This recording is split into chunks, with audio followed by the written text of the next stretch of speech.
yung bagyo. Lakas. Siguro malapit na.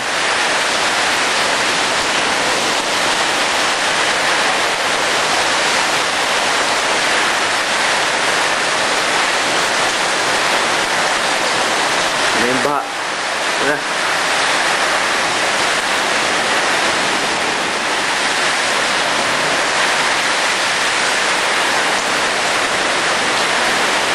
Holy crap! Yan na nga.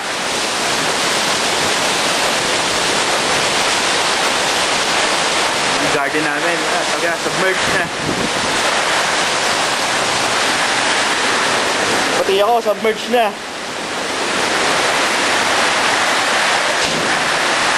Daig namin. Sana umabot.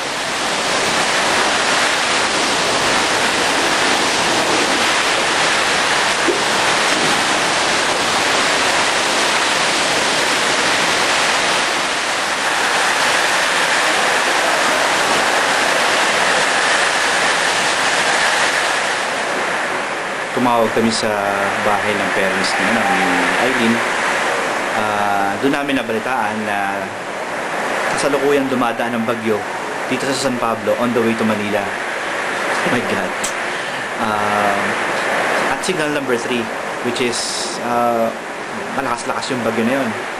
I think mga ganong bagyo, mga 100 kilometers per hour ang hangin. Wala kaming kuryente, pero at least meron kaming telepono. Usually pag ganitong klaseng bagyo na tinatamaan kami ng diretso, wala kaming kuryente for several days. So ewan ko lang kung kailan ko ma-upload sa YouTube to. Medyo malakas-lakas ang hangin, yung bubong namin gumaganon. Pagkatapos buti naman yung tubig hindi na tumataas, so hindi na siguro likely masyado na pumasok pa ang tubig sa bahay, pero nag-safeguard din kami, nagsakso kami ng mga diary sa ilalim ng pintuan. Meron na kaming tubig, drinking water, kasi nag-deliver kahapon ng 2 gallons.